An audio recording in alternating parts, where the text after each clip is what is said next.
Hello, আসসালামু আলাইকুম everyone. আশা করি সবাই ভালো আছেন, আমিও ভালো আছি। তো আজকে যে বিষয় নিয়ে কথা বলবো, ফিজি নিয়ে কথা বলবো।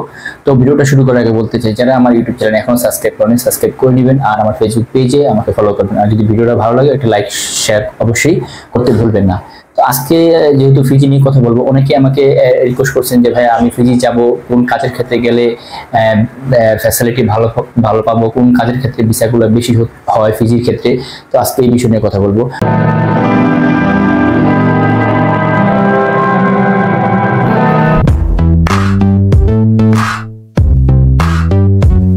অনেকে আমাকে মেসেজ দিয়ে বলতেছেন ভাইয়া আমি তো এইসব ধরনের কাজের জন্য অ্যাপ্লাই দিছি, তো আমাকে বলছে যে 1 মাসে 1.5 মাসে 2 মাসে আমি যেতে পারবো। আসলে কি ফিজিতে কিছু কিছু কাজের আপনার সেক্টরগুলো আমাদের বাংলাদেশে কর্মী নিচ্ছে, তো ওই সেক্টরগুলো সবচেয়ে বেশি নিচ্ছে তারা। এখন এটা অনেকেই জানে না। আসলে কি এই না জানার কারণে দেখা যাচ্ছে অনেক বাংলাদেশ এজেন্সিরা কি করতেছে, যে মানুষের কাছ থেকে মনে করেন আপনার পাসপোর্ট জমা নিচ্ছে, আপনার কাগজপত্র জমা নিচ্ছে, প্লাস আপনার টাকাও নিয়ে নিচ্ছে।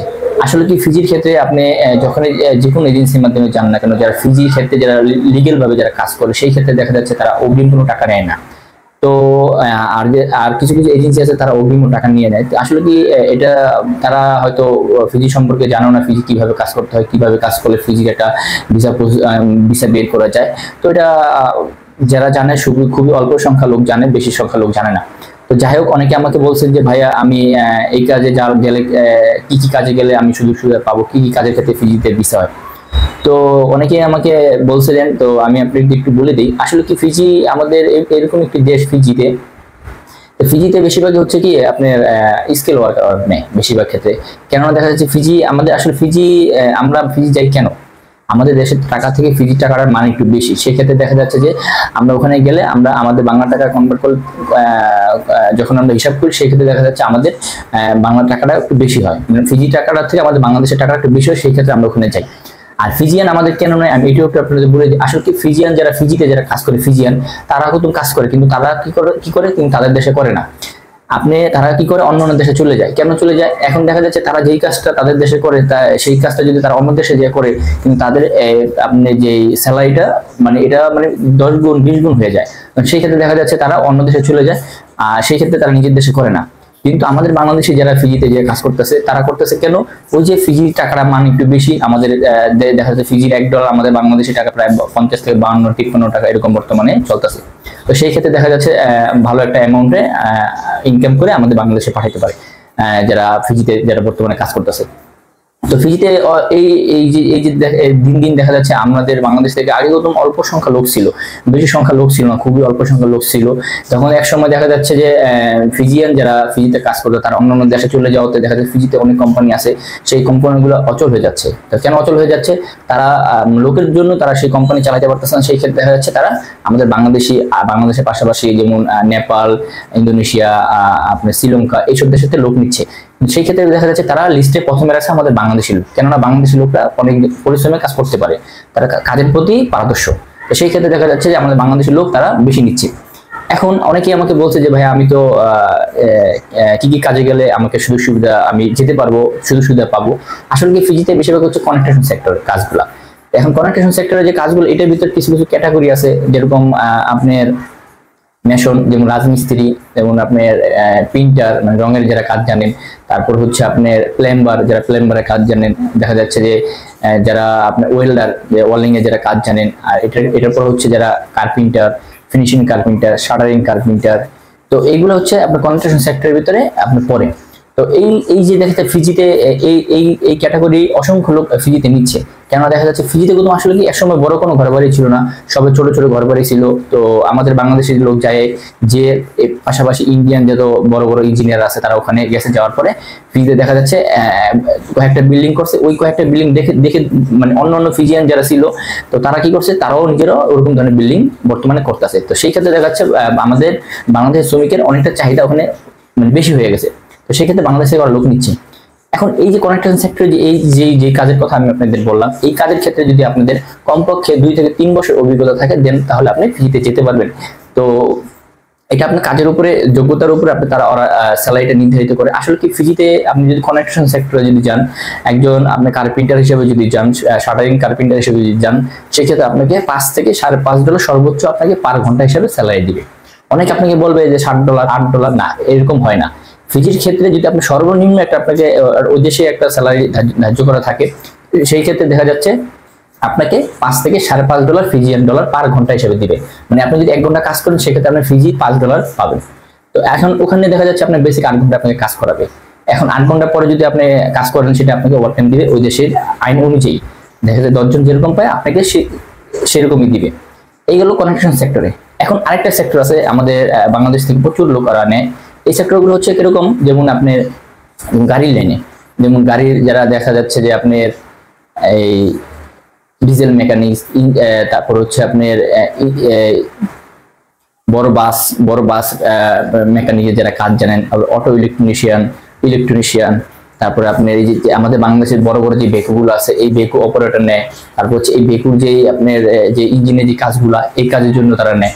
আর এখানে দেখা যাচ্ছে আপনি যদি কোনো বড় ধরনের প্রিন্টার, স্প্রে প্রিন্টারে যদি আপনারা কাজ জানেন সেই ক্ষেত্রে আপনাকে তারা এই কাজেরও তারা লোক নেয় ফিজিতে। এখন এগুলো একটু স্যালারি একটু বেশি হয়, কেননা এগুলো ওরা যে দক্ষতা চায় তো এই দক্ষতা অনুযায়ী ওরা একটু স্যালারিটা বেশি দেয়। কিন্তু এই সেক্টরটা একটু মানে আপনি যদি যান সেক্ষেত্রে দেখা যাচ্ছে সর্বনিম্ন $7 থেকে $8 পার ঘন্টা হিসেবে পাবেন।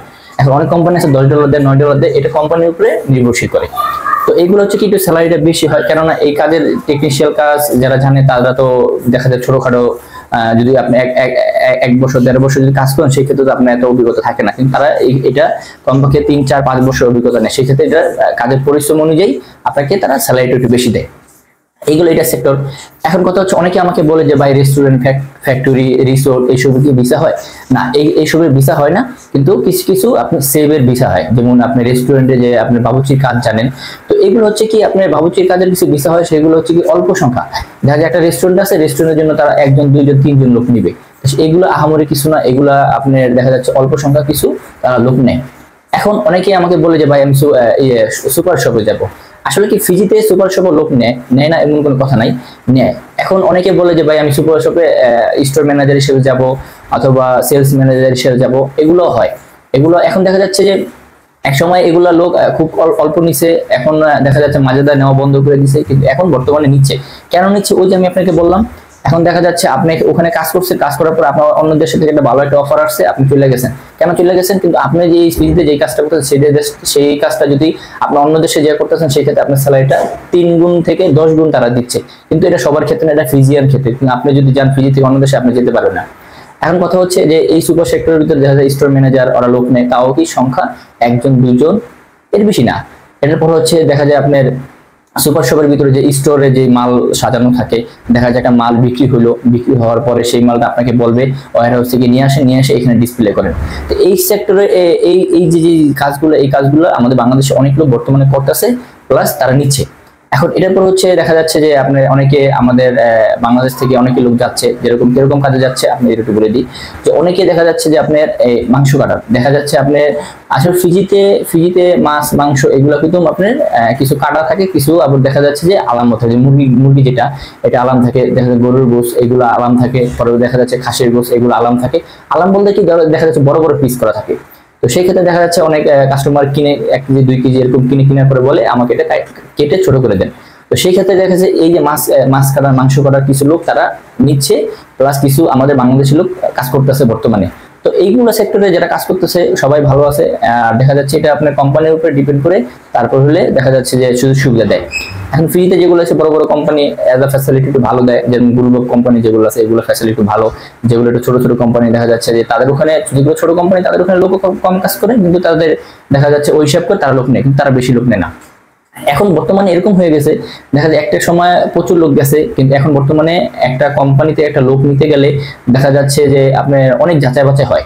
আপনি এখান থেকে আপনার কাগজ পাঠাবেন, সেই কাগজগুলো ইমিগ্রেশন সবকিছু যাচাই বাছাই করে দেখবে, দেখার পরে তারা যে আপনি যে কোম্পানিতে যাচ্ছেন ওই কোম্পানি তারা ভিজিট করার পরে দেখে ওই কোম্পানি আপনাকে কাজ দিতে পারবে কি পারবে না।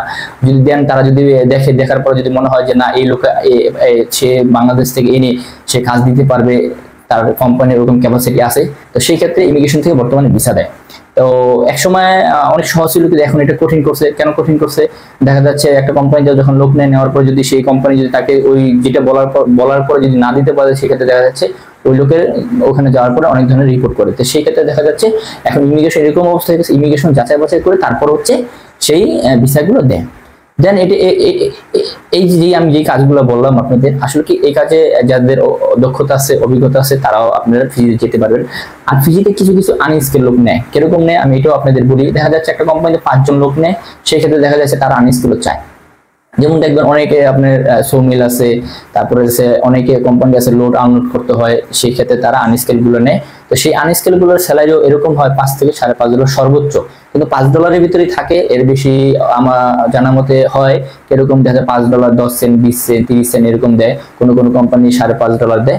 তো বেশিরভাগ আপনি হিসাব ধরবেন যে $5, কেননা এইসব কাজের ক্ষেত্রে $5 তারা দেয়। এখন এটা কোনো সংখ্যা খুবই অল্প, বেশি না। অনেকে মনে করে যে 20 জন 30 জন দিবে, না, এরকম না। দেখা যাচ্ছে একটা কোম্পানিতে 6 জন চাইছে, 6 জনের ভিতরে 2 জন আনস্কিল নেয় আর 4 জন স্কিল নেয়। তো সেগুলো আর অনেক যাচাই বাছাই করে নেয়। তো অনেকে আমাকে বলছেন যে ভাই কোন কোন কাজের ক্ষেত্রে গেলে, ফিজিতে গেলে আমরা যেতে পারবো, কোন কোন কাজের ক্ষেত্রে ভিসাগুলো হয়। তো আমি আপনাদের এটা বলে দিলাম। তো আরেকটা বিষয় হচ্ছে এখানে দেখা যাচ্ছে আপনি যদি ভালো ভালো যদি সেক্টরে যদি আপনি যেতে চান, তো সেই ক্ষেত্রে আপনার ওরকম যোগ্যতা কোয়ালিফিকেশন থাকতে হবে, তাহলে আপনি ফ্রিতে যেতে পারবেন। তো সেই কাজের ক্ষেত্রে আপনার একটা অভিজ্ঞতা লাগবে। দেখা যাচ্ছে অনেক কোম্পানি 5 বছর চায়, অনেক কোম্পানি 4 বছর চায়, 6 বছর চায়। সেই কাজের আপনার একটা দক্ষতা থাকতে হবে, তাহলে ভালো একটা পজিশন যেতে পারেন। যেন অনেক কোম্পানি আছে যে এইচআর হিসেবে, ম্যানেজার হিসেবে নেয়, এরকম আছে।